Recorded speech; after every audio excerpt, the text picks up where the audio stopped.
आप देख रहे हैं IB24 हरियाणा चैनल। लगातार देखते रहिए सीधी खबरें झज्जर से। रोहतक लोकसभा सांसद डॉ. अरविंद शर्मा ने रेस्ट हाउस में पत्रकार वार्ता में चर्चा के दौरान राज्यसभा सांसद दीपेंद्र हुड्डा के बयान को लेकर भड़क गए और अपना जुबानी हमला दीपेंद्र हुड्डा पर बोला, जिसमें दीपेंद्र हुड्डा ने सांसद पर अपने 5 साल के कार्यकाल में लोकसभा के अंदर चुप रहने का आरोप लगाया है। वहीं पर कहा कि बादली हलके के गांव माछरौली की जनोक्रोश रैली में दीपेंद्र हुड्डा के घर में हुई रैली में खाली पड़ी कुर्सियों की यह वीडियो इन दिनों खूब वायरल हो रही है। दीपेंद्र के इसी बयान पर पलटवार करते हुए सांसद अरविंद शर्मा ने कहा कि झज्जर जिले की ही बात करूं तो KMP पर मिट्टी डलवाकर कांग्रेस हार गई। आज उसी KMP पर विकास का पहिया सरपट दौड़ रहा है। ये काम भाजपा के कार्यकाल में ही पूरा किया गया है। सांसद अरविंद शर्मा झज्जर के कैनाल रेस्ट हाउस में मीडिया के सवालों का जवाब दे रहे थे।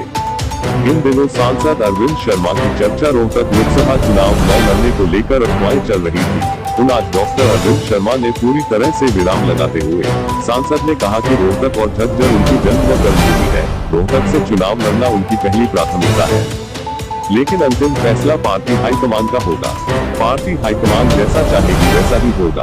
उन्होंने इस मौके पर केंद्रीय बजट की भी सराहना की। उन्होंने कहा कि अंतरिम बजट में भी सरकार ने हर वर्ग का ध्यान रखा है। उन्होंने कहा कि सरकार 2047 के विजन को लेकर चल रही है। इस मौके पर उन्होंने मोदी सरकार द्वारा देश के पूर्व उप प्रधानमंत्री लालकृष्ण आडवाणी को भारत रत्न से सम्मानित किए जाने के फैसले का भी स्वागत किया। उन्होंने कहा कि आडवाणी जी ने हर वर्ग के हित की लड़ाई लड़ी है, वो हर वर्ग की पसंद भी है। लेकिन डॉक्टर अरविंद शर्मा कहीं ना कहीं आम आदमी पार्टी से पीछा छुड़ाते नजर आए। हाल ही में आम आदमी पार्टी की जींद में हुई रैली को लेकर मंच से पंजाब के मुख्यमंत्री ने कहा था कि दिल्ली और पंजाब में 0 बिजली के बिल आ रहे हैं, तो हरियाणा में क्यों नहीं आ रहे। वहीं मीडिया के द्वारा पूछे गए सवालों को लेकर रोहतक लोकसभा सांसद अरविंद शर्मा ने 0 बिजली बिल के सवाल को किनारा करते हुए आयुष्मान योजना का गुणगान करते नजर आए। लगातार बने रहिए IB24 हरियाणा चैनल के साथ। चैनल को सब्सक्राइब जरूर कर ले ताकि अगली खबर आप तक सबसे पहले पहुंचती रहे। देखिए, अभी जो बजट सत्र शुरू हुआ 31 तारीख से,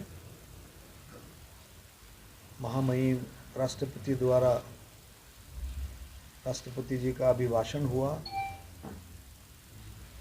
और उसके बाद 1 तारीख को केंद्र का इंटरिम बजट 1 तारीख को इंटरिम बजट आया।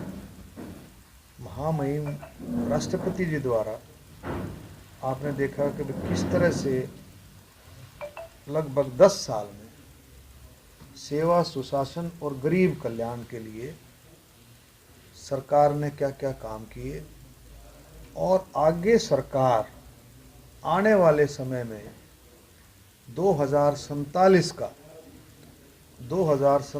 का विकसित भारत, आत्मनिर्भर भारत बनाने में सरकार क्या क्या कदम उठा रही है, सरकार की क्या सोच है, उसका भी एक विजन राष्ट्रपति जी ने अपने अभिभाषण के द्वारा दिया। और इतने थोड़े समय में, और सबसे बड़ी चीज, योजनाएं तो हम दे देते हैं, योजनाएं हम देते हैं, लेकिन क्या उन योजनाओं का लाभ जिसके लिए योजना बनी है, जो उसका पात्र है, क्या उस तक उसका लाभ पहुंच रहा है? इस बात को भी माननीय प्रधानमंत्री जी को चिंता थी। इस बात की चिंता रहती है और हमेशा कहते रहते हैं, हमारे को भी कहते रहे, सबको कहते हैं कि भाई जितनी योजनाएं बनती हैं उनको जाकर के लोगों से रूबरू होकर के इनको हमें देखना चाहिए कि ये लाभार्थी तक, लाभ मतलब पात्र तक ये पहुंचती है या नहीं पहुंचती। में कांग्रेस की रैली थी, उसमें दीपेंद्र ने सीधे तौर पर ये कहा कि जो यहाँ के सांसद हैं वो संसद में चुप रहे और हमारे यहाँ के इलाके की जो परियोजनाएं हम अपने समय में पास करा के लाए थे वो एक एक करके यहाँ से जाती रही। कौन सी योजना है आप वो बताए? वो एक तो कौन सी योजना है जो यहाँ से चली गई? एक योजना भी बताए कि जो मंजूर करा के लाया होगा जो यहाँ से चली गई। अरे हमने तो जो उनके काम थे, ये कुंडली मानेसर KMP है, उन्हें छोड़ करके भाग गए थे। वो ठेकेदार भी, उनका कॉन्ट्रैक्ट भी नहीं मिल रहा था। कितना बड़ा प्रोजेक्ट था, कितना बड़ा प्रोजेक्ट था, उसको किसने काम पूरा किया? उसने काम पूरा करने का काम भारतीय जनता पार्टी मनोहर लाल खट्टर की सरकार ने किया। तो कितनी सारी चीज़ें, अभी ऑर्बिटल कॉरिडोर, वो कह रहे हैं पार्लियामेंट में बोले, अरे पार्लियामेंट में तो उसको पता ही नहीं हो, तो उसको क्या पता लगेगा हम पार्लियामेंट में, वो तो कभी जाते हैं, हाउस तो जो है वो सारा डिस्टर्ब रखते हैं। कांग्रेस पार्टी की देन है विपक्ष की, कि आपने पिछले देख ले, पिछले जो है 147 146 कितने एमपीओ को उनको निष्कासित करना पड़ा, क्यों? हाउस को चलने नहीं दे रहे थे। हाउस के अंदर इतना अनुशासन, इतना जो गड़बड़ जो है, अनुशासनहीनता जो उन्होंने विपक्ष ने की है, उनको क्या पता है। हमने कितनी बातें उठाई हैं, हमने मेट्रो को बादली से ढासा गांव तक मेट्रो का हो गया, हम बादली तक जोड़ा जाए, भादरगढ़ से सांपला जोड़ा जाए, उसमें हमें कामयाबी भी मिली है। भादरगढ़ से आसोदा के लिए मेट्रो का काम जो है सरकार ने मंजूर कर दिया है। RRTS आपका ये देखें, जो अपना अभी जो सरकार ने मंजूरी दी है अपना, इससे द्वारका से वाया द्वारका एम्स होते हुए बाढ़सा होते हुए और दादरी तक ये जाएगा RRTS का, इसका सर्वे चल रहा है। तो कितने सारे काम है, मैं एक एक काम आपको गिनवा सकता हूँ। वो तो विपक्ष, उसका काम कहने का, मुझे बता दे कौन सा प्रोजेक्ट उनका था कि भी जो हमने उसको नहीं लेकर के आए। एक प्रोजेक्ट की बात करें कि जो उसने ये कह रहा होगा भाई हमने प्रोजेक्ट, दूसरी बात ये है, मैं उससे पूछना चाहता हूँ 2014 से लेकर के 19 तक आप बताओ कौन से काम करा दिए। वो तो मुख्यमंत्री का बेटा था, मुख्यमंत्री के सिस्टम से करके कोई काम जो हो गया। लेकिन कोई भी, मैं ये कभी मैं घमंड की बात नहीं करता हूँ, लेकिन कोई भी काम, सांसद का काम है आवाज़ उठाना, सांसद का काम है माननीय मुख्यमंत्री हरियाणा सरकार को अपनी बात रखना, केंद्र सरकार को अपनी बात रखना। और जब कोई काम होते हैं, कोई भी काम होते हैं, उसका मतलब ये नहीं है कि वो सांसद ने करा, इसका मतलब ये है कि केंद्र सरकार माननीय मोदी जी के नेतृत्व में हरियाणा में कोई काम होता है तो खट्टर साहब के नेतृत्व में ये एक सामूहिक जिम्मेवारी होती है, सामूहिक काम होते हैं सबके सब जो है। तो सारा काम चल रहा है, इसमें कोई ऐसी बात नहीं है। बहुत सारे काम ऐसे हैं जो पाइपलाइन, आप देखें झज्जर को फरुखनगर वाया फरुखनगर रेलवे बिजवासन तक रेलवे लाइन से जोड़ने का जो काम है वो किसने 1225 करोड़ रुपया हरियाणा सरकार ने मंजूर कर दिया है। और रेलवे डिपार्टमेंट अब ये जमीन एक्वायर करके 25 साल की सोच मोदी जी ने रखी कि 2047 का भारत विकसित भारत, आत्मनिर्भर भारत, ये सोच है मोदी जी की। प्रदेशाध्यक्ष हैं डॉक्टर सुशील गुप्ता, उन्हें भी हिरासत में लिया गया परसों। तो अब हरियाणा के जो आम आदमी पार्टी के अब नेता खुल के कहने लगे हैं कि अब जो ईडी है हरियाणा की तरफ पुश कर रही है और तानाशाही हो रही है, बीजेपी कर रही है और लोकतंत्र की हत्या हो रही है। इस पर क्या कहेंगे आप? देखिए ऐसा है, वो ईडी की कार्रवाई को तानाशाही मानते हैं। ईडी कार्रवाई कर रही है तानाशाही, लेकिन उसकी गहराई में जाओ ना कि ईडी क्यों कार्रवाई कर रही है, ईडी क्यों उनसे पूछताछ कर रही है, उसकी गहराई में जाना चाहिए। ईडी को ये तो है नहीं कि भाई सड़क चल रहा है किसी आदमी को छेड़ रही है, वो तो कोई उनकी आपस में जो है, आपस का मतलब जो उनकी फाइनेंशियल इरेगुलरिटीज़ है, जो उनके ऊपर कुछ ऐसे दोष लगे, इल्ज़ाम लगे हैं कि भी इस तरह की बातें जो वो करते हैं, उनकी जांच करके, उनकी जांच होने के बाद सारी जांच की। और अभी भी कोई क्यों डर रहे हैं, अभी तो पूछताछ के लिए बुला रहे हैं। कोई थोड़ी कि ईडी उसको अरेस्ट करेगी, हो सकता है ईडी के मन में क्या हो, लेकिन वो तो पूछताछ के लिए, पूछताछ में ही भाग रहे। मतलब 5 सम्मन मुख्यमंत्री हैं, 5 बार सम्मन मेरे ख्याल में डिलीवर हो गया है, 5 बार सम्मन, अब तो मेरे ख्याल 5वां सम्मन तो लेने से मना कर दिए, वो चिपकाया है उन्होंने। अडवाणी जी का ये एक विजन रहा, अडवाणी जी ने जो देश में जो है गांव-गांव तक अगर पहुंचे थे, अडवाणी जी पहुंचे, मोदी जी ने भी उनके साथ काम किया। आपने देखे मोदी जी ने भी उनके साथ काम किया। अडवाणी जी का देश के प्रति बहुत बड़ा योगदान है, उनको भारत रत्न मिलना एक शान की बात है और बहुत अच्छी बात है। पंजाब के मुख्यमंत्री भगवंत मान, उन्होंने कहा कि दिल्ली और पंजाब में 0 बिल आ सकता है बिजली का, तो हरियाणा में क्यों नहीं आता? देखिए वो तो देखो सरकार जो है, ऐसा नहीं, सरकार बहुत सारी योजनाएं, सरकार की आप देखें कितनी सारी योजनाएं हैं जो उन्होंने सोचा भी नहीं होगा।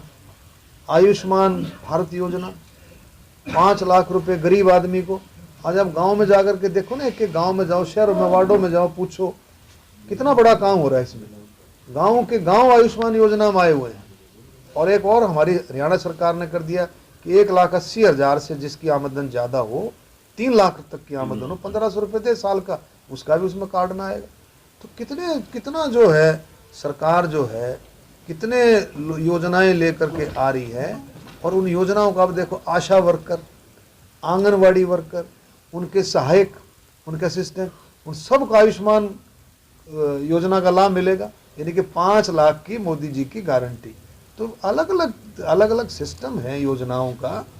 मोदी जी का जो विजन है, सोच है, उसके सामने कोई नहीं टिकता है। बड़ा काम माननीय प्रधानमंत्री नरेंद्र मोदी जी ने किया। पूरे देश में मोदी जी की गारंटी, पूरे देश में ये घूमी क्या कि भाई जो उसका पात्र है, जिन योजनाएं, जो अलग अलग योजनाएं आ रही हैं, उनका लाभ अंत्योदय आखिरी छोर तक मिल रहा है कि नहीं मिल रहा है। इस चीज को लेकर के विकसित भारत संकल्प यात्रा गांव गांव आई, शहरों में आई, वार्डों में आई, और उसका लाभ भी बहुत लोगों ने उठाया। मतलब जो उसका पात्र था, जो उसका एलिजिबिलिटी जिसकी थी, उसका लाभ उसने उठाया। अब मैं कई गांवों में गया, मैं कल की बात भी आपको बताता हूं। मैं पिलाना गांव में गया, मैंने पूरा गांव भरा हुआ था, मैंने अनाउंस किया पब्लिकली, भाई कोई गांव में ऐसा है जिसकी वृद्धावस्था पेंशन ना बनी हो, जिसकी ओल्ड एज पेंशन ना बनी हो। एक सिर्फ आदमी ने हाथ उठाया, क्यों नहीं बनी? कि मैं 2 दिन पहले मैं एलिजिबल हुआ हूं, मैं पात्र हुआ हूं, इसलिए। मतलब आप देखें, आयुष्मान कार्ड, आपका चिरायु कार्ड, अब जितनी भी योजनाएं हैं उनका लाभ पहुंचे और उनका लाभ अच्छे से उस पात्र को मिले, इसको सुनिश्चित किया। आपने विकास कार्यों की बात की, हम भी मानते हैं ट्रेन के लिए भी आपने बड़े प्रयास चलाई। झज्जर शहर का इतना बुरा हाल हुआ पड़ा है, कई बार आपके पहले भी नोटिस लाई जा चुकी है, सड़कें खुली पड़ी हैं, बहुत बुरा हाल है। तो उसके बारे में क्या करने जा रहे हैं? देखिए, विकास कार्य तो बहुत हो रहे हैं। मैंने बोला ना, कई काम ऐसे होते हैं तुरंत हो जाए, कई में समय लगता है। इसमें झज्जर का पूरा खाका तैयार हो लिया है, उसके लिए सड़कों के लिए टेंडर भी हो गए हैं, काम भी चल रहा है उनका बहुत सारे। मैंने भी पूरे शहर का एक दिन दौरा कराया, उसमें काफ़ी चीज़ें देखी, उसमें चीज़ें चलती रहती हैं। विकास का जो काम है पहिया चलता रहता है। ये भी तो हमें गहराई से जाना चाहिए। आज सीवर व्यवस्था चरमराई हुई है झज्जर की, क्यों? अरे सरकार तो एक प्लान दे सकती है। सरकार, हरियाणा सरकार ने एक प्लान दे दिया कि भाई इसको सीवर व्यवस्था को हम ठीक करेंगे, लेकिन ये क्यों? पिछले उसमें लेवलिंग प्रॉपर नहीं है। अब शिविरों में आप जा करके देखेंगे, जो पब्लिक हेल्थ डिपार्टमेंट के लोग उसमें खोद खाद करके जो उसको ठीक करते हैं, कोई कंप्लेंट आती है, उनकी लेवलिंग ही प्रॉपर नहीं है। वो कौन ठेकेदार थे, इस बात की जांच होनी चाहिए। मैं तो बार बार कहता हूँ, कौन ठेकेदार थे वो जिन्होंने पीछे काम किया, जिनमें लेवलिंग भी करनी नहीं आती थी, परिवारवाद, भाई भतीजावाद करके उनको ठेकेदारों को दे दिया। अब वो खोजते हैं, अब वो मीन मेख निकालते हैं, लेकिन ये नहीं देखते कि ये काम करा किसने काम किया है। ये सारी चीजें, इस बात का भी हमारे को देखना चाहिए, इस बातों की जांच भी होनी चाहिए।